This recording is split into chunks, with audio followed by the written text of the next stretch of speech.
We're here on one of our commercial sites with Choice USA, and what we're doing is a double layer tear off all the way down to the plywood. Had some massive leaks in the back of the building. So what we've got is some black board.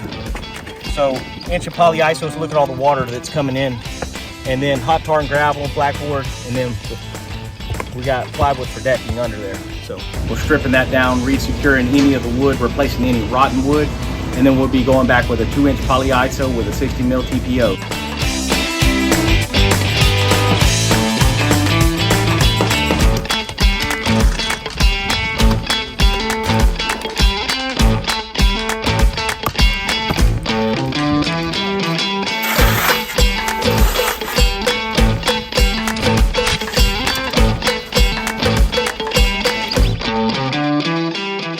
Eric's the project manager. He's the one making sure everything is on time.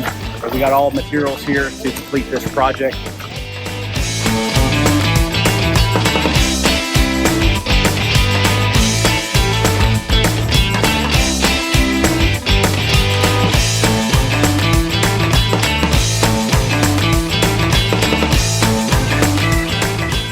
We removed 2 unused commercial air conditioners, and those will be covered over before we go down with our polyiso. We also deleted 3 vents that are no longer in use, and then upon tearing up this second layer, we found 2 other holes in the roof from prior vents. We will cover those as well.